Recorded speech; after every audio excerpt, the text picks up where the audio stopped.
Oh, hello. No, that's too much. Like, I've been watching a lot of Sinjin Drowning.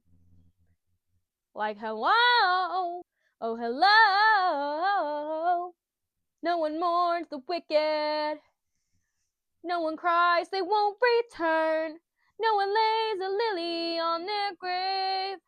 The good man scorns the wicked. Okay, that guy ate it up. In the first one, like, he was ready.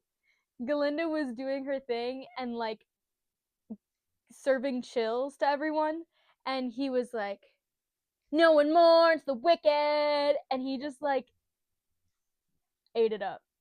And Ariana was like, guys, do you like this drawing I did? It's Ariel, but she's Nami. It was a coloring page. I didn't do this for you. I can't do that, but I had a lot of fun with it. And look, at these are her tangerines, and she's wearing her look from Fishman Island, and I gave her tattoo. I'm really proud of it. I wanted to show you also, like, this is show and tell. I got this last year because I saw Galinda and I was like, I want it. So I got it. I want it. I got it. You guys, that song was my shit when it came out. Like, literally, I think it was my most listened to song of all time because I just listened to it over and over and over. I thought it was the bee's knees. And it was, and it is. See it? I like it. I want it. I got it. Yeah, I want it. But it tasted like shit. But I keep it as a decoration because oftentimes, like, capitalist things that are like themed around something popular, like a movie or something, it gets me real excited, and I really like it. But I don't like capitalism, but I like that. So maybe I am the problem. Okay, today I wanted to talk to you about my initial thoughts after seeing Wicked for Good one time. Now, at the beginning of videos, I like to give you a little background of where I am knowledge-wise on whatever it is that I'm obsessing over. Wicked, I never saw the musical. I just was introduced, actually, I was introduced to Wicked because I was obsessed with Ariana Grande for a long time. I really, like, connected to her as a persona, you know, like, as a person. One-sided parasocially, I connected to her, and she meant a lot to me. So I was, doing what I do and just, like, consuming every, like, piece of media that was being put out there that she was part of. And she performed The Wizard and I at some show or something, and it was my favorite thing ever. And I'd never heard the song before, but I was obsessed with the way she sang it, and I grew to love the song itself. I'd never heard any other Wicked song ever. Then my other knowledge of Wicked was in New Girl when Winston is in the car singing Defying Gravity and Popular. And I knew Popular from Ariana Grande's song, Popular Song. That was it. And then I feel like I listened to Popular a couple times because I loved musicals until 2024 when Wicked Part 1 came out. I went to see that, and I absolutely cried my eyes out from when Ariana said, Alphaba, why couldn't you have said calm for once instead of flying off the handle? Doo-doo, I hope you're happy. Like, once that song started, I was a mess for the rest of it. Well, which isn't too crazy. So then this movie, I cried for like an hour. So honestly, I still haven't seen the musical. That's my knowledge of it, but I am infatuated with this story.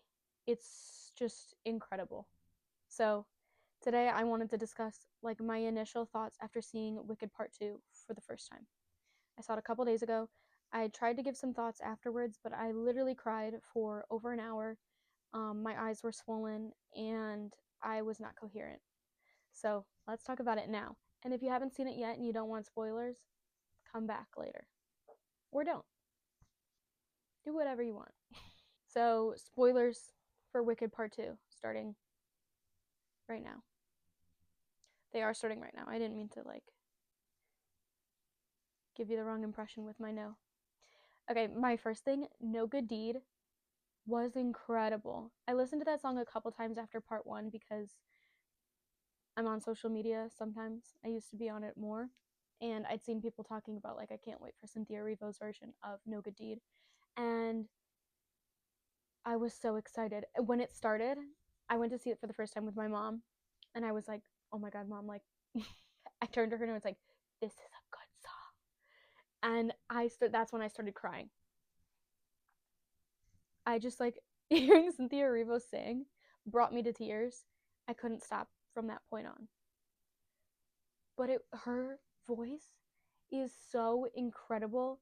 Like it's nothing like I've ever heard before. It's so gorgeous and she's so talented and the things she does with her voice, she just did such a beautiful job with that song. And I'll never be the same. I'll never ever be the same. And for like when I was watching that, I was like, I understand people blindly following someone because like if Cynthia Erivo asked me to do something, I would be like, "Yes, ma'am. Yeah, I will go do that for you. Anything for you, Cynthia Erivo." I would move mountains for her. I just think she's so cool. She also has inspired me. I want to go start working out more because her arms are so strong and she's just so beautiful. I know it's like a part of the original story that like this is how we're supposed to look at her. Like Fiero makes a comment like, "Oh, something about her appearance where I don't even know what it was, but it was just like not believable. Like this is the most beautiful woman I've ever seen in my life. What are you talking about? That's not like vocabulary used for this beautiful woman. Like I wanted to say Jonathan Bailey in As Long as You're Mine. So good. His voice was so good. He really ate it up. I mean, obviously so was Cynthia Erivo, but I just wanted to highlight him for a second because the whole movie is wow, Cynthia Erivo, wow. Ethan Slater in the March of the Witch Hunters. Yes, Ethan Slater. He did it so good. Like he was ready. He was that was his moment and he ate it up. Also I loved the March of the Witch Hunters. Like I love a good mob song. Like the mob song from Beauty and the Beast. Like I love the like menacing feel of it and the like yes, like obviously we don't want this, but the like it's it's meant to like scare you, but at the same time it sounds so cool. Like so good. They did such a good job with that. The bitch ass lion. I can't even with that. The lion being like, she saved me. Fuck her. I really liked the new songs. No Place Like Home. I really enjoyed, and I think that it has such like present day implications. As a bisexual and a lover of love and lover, I love Gelfie and I love Fiero and Elphaba. I love both ships. I love Fiero and Elphaba. I think they're wonderful. But I also just like the idea of Galinda and Elphaba as a ship is just so heartbreaking. Their story itself, even as friends, what it is so incredibly heartbreaking, and I want to get into that.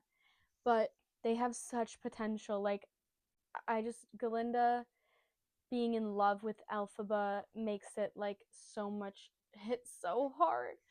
And like, not being able to like accept that or see that for what it is, oh, it just hurts. I adore them. Now the meat and bones of what made me cry here. I don't think that made any sense. I don't know what the saying is that people say. The big thing here, Galinda and Alphaba splitting up at the end and going their separate ways. Galinda thinks most likely Alphaba's dead, and Alphaba knows obviously Galinda's not dead, but they just kind of accept the fact that they probably most likely like 99% will never see each other again in their lives, and that like devastates me. But I think it is so beautiful and well done because there are people in our lives that we will meet and maybe they're important to us that will either pass away or move away or will have a falling out or whatever, and you will not, it will never be the same as it was. You may never see that person again, and like having to learn to like mentally adapt to that is so complicated. And like I think the like hardest thing that we as humans have to grapple with is like grief and like wrapping our head around, loss in whatever way that that might be.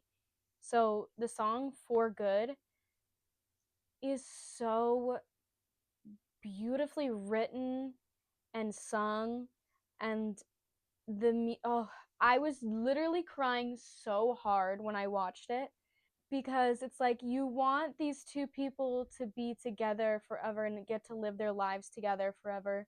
And they have such a beautiful friendship and like really changed each other for the better. They came into each other's lives and had such an impact on them. Like, if they hadn't met each other, their lives would have gone different ways because they were so powerful and positively impactful on each other that like they made each other better people.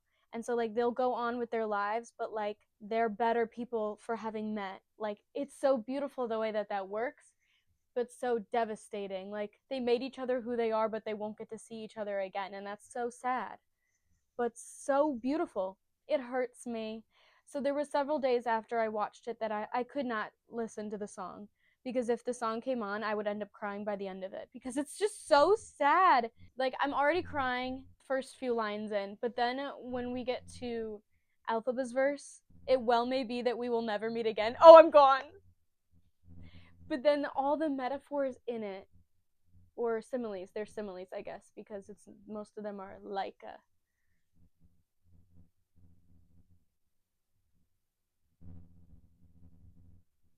a comet thrown from orbit as it passes the sun. I don't know if I'm saying the exact right words because I my coping is not listening to it, so I I don't actually know if I'm correct there, but like a river that meets a boulder or something halfway through the wood. Like they've altered each other.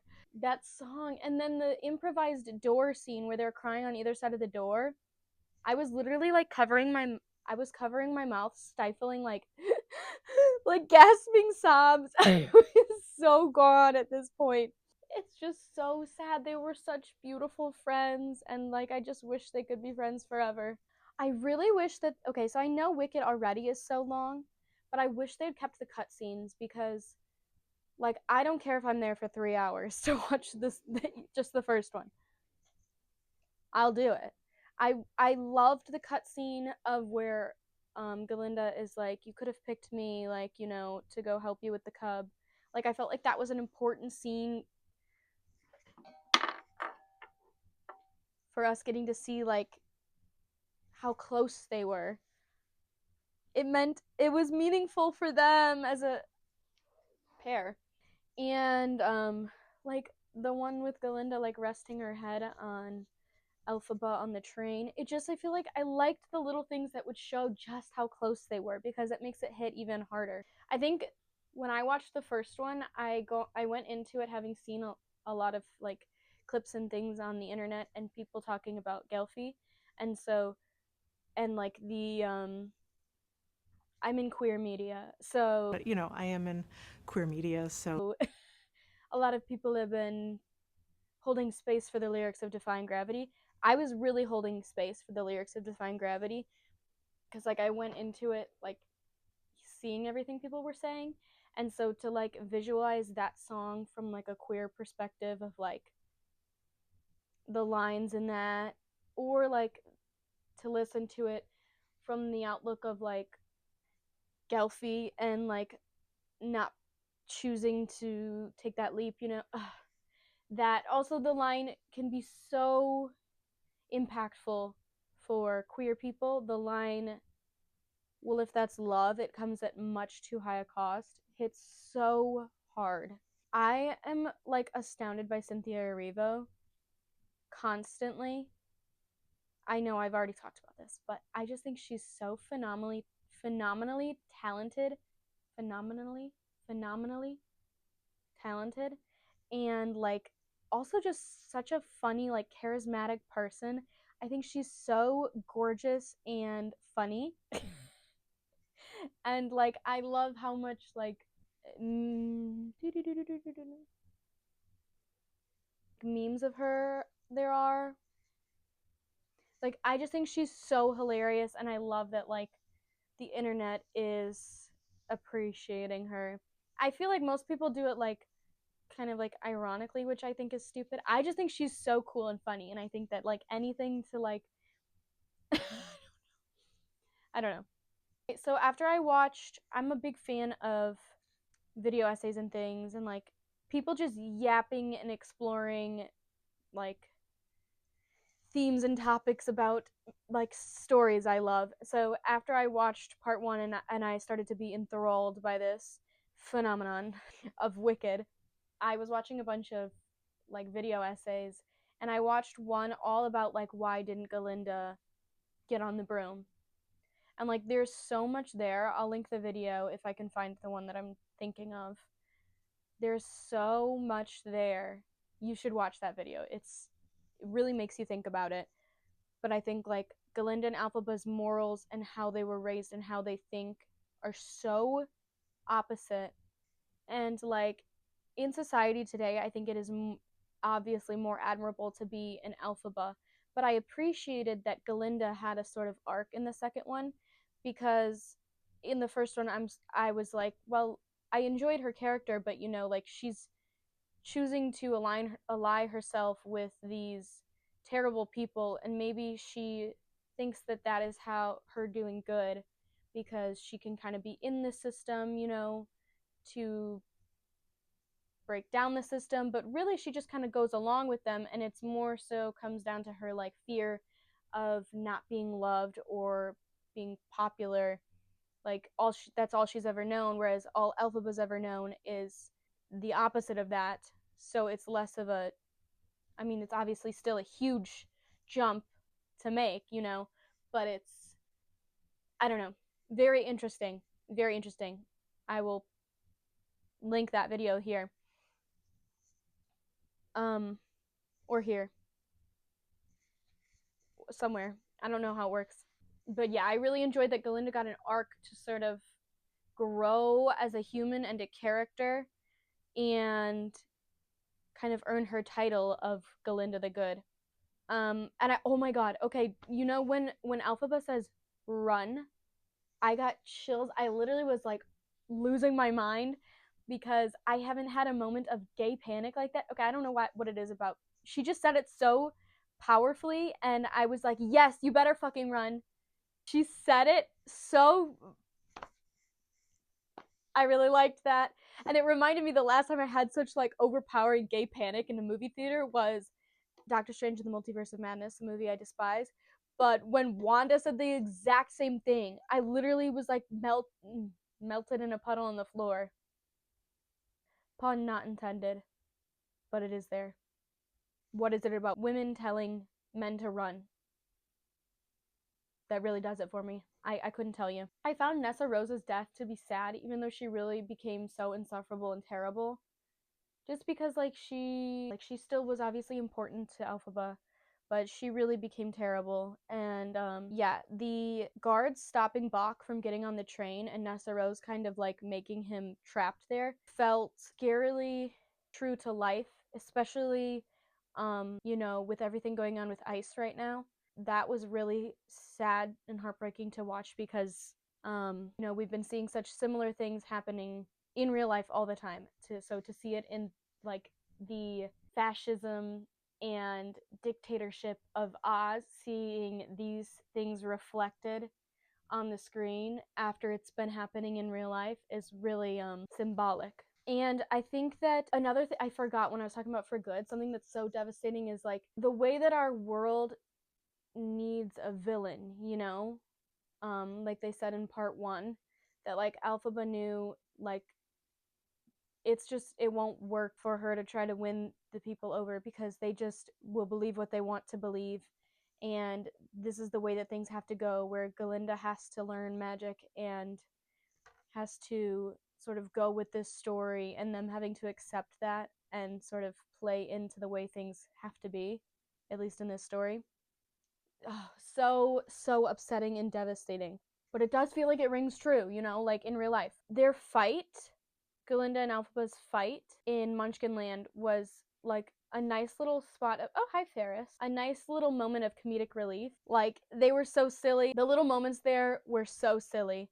I really enjoyed that. And then it went back to heartbreaking. I know that this is, I don't know exactly everything that's in the musical, because obviously I haven't seen it. The moment, I just saw a clip of it from the musical on like Instagram Reels or something today, of Alpha or Galinda looking at Fiero after he has the gun pointed at her and he's being held there by the guards and she's like he loves her and like realizing that he loves her and the way that she acts there just hurts my heart because while I don't really believe, I do kind of believe that Galinda is a closeted lesbian. No matter what you ship, I still think that that's true, and she just has like compet for Fiero, and like I think it really plays into her character to just sort of like the way that that would look, be like, oh, he's a prince, and like kind of all that grandeur and everything.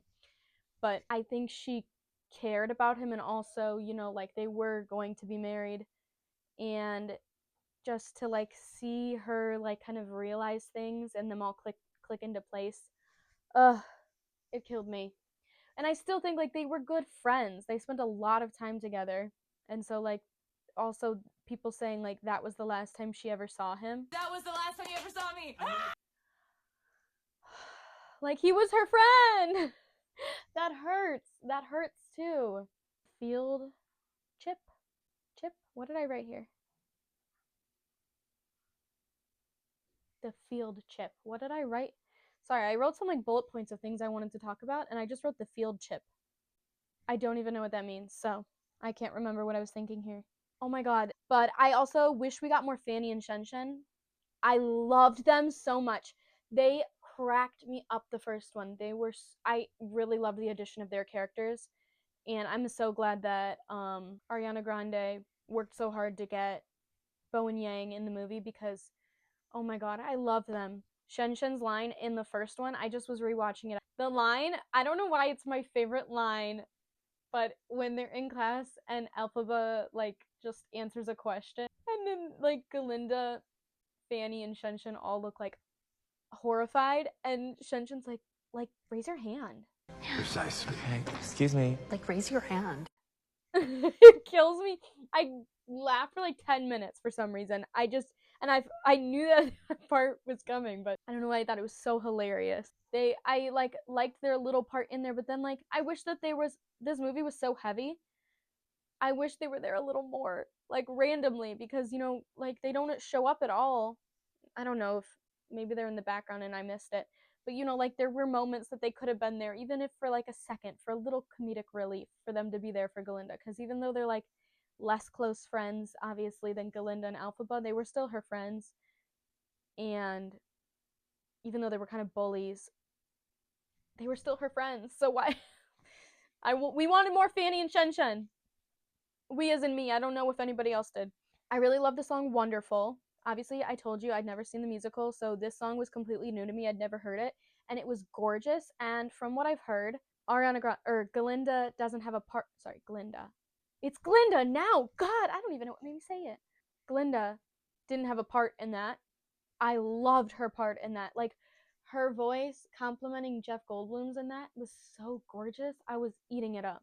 And I saw so many like funny memes and things from before the movie came out after the trailer was out, and we just see that clip of the three of them dancing with the like rainbow lights, and somebody was like, I've never seen the musical, can someone explain to me why Galinda and Alphaba are having a rave with the wizard? And it was killing me. They said something like that. I wish that for that song, like they had done different lighting for the lights going around, because the rainbow lights going around, I mean, I love it. I live for it, but it looked like they were at a pride parade. And I was like, is this Galinda and Alphaba's wedding? Because I'm here for it. But I don't know. The rainbow like lights, for some reason, seemed like not the vibe of this scene. Not that rainbow only means gay, because I mean, no. Oh my god. But like, I felt like, I don't know, I just didn't like that lighting choice for this scene. Oh my god.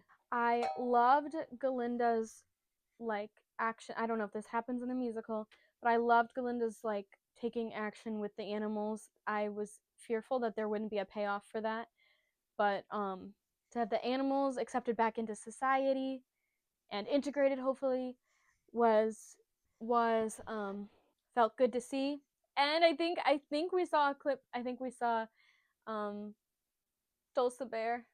I have a stuffed animal in my room I named Dulce Bear, but I was so happy to see her. And seeing Dr. Dilliman, Shistery speaking to Galinda, that got me too. That got me too. I think that's it. Oh, wait, there was something else. It just hit me and then it left. Oh my god. When they do the so obviously if I haven't said it like 10 times already, I never saw the musical, but still after last year when I watched the first part and became so obsessed because it was just so phenomenal and well made and everything, I felt like a connection to the story. So when they did at the very end when they did that little and Galinda was in the white and Alphaba was wearing her hat, I literally like was started crying even harder and I turned to my mom and choked. I tried to choke out like they did the thing. I don't know why that got me so good.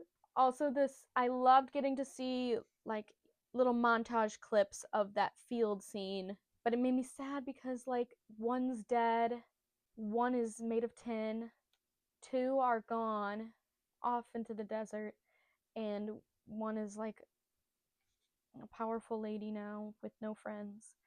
And it's just like so sad. But I loved seeing that. But oh, so sad. That's all I can say. I'm sad. It was so good. 5 out of 5 stars from me. I saw apparently I'm hearing from little birdies that a lot of people didn't like it, but that's not my area of the internet. What I've been seeing is it's amazing.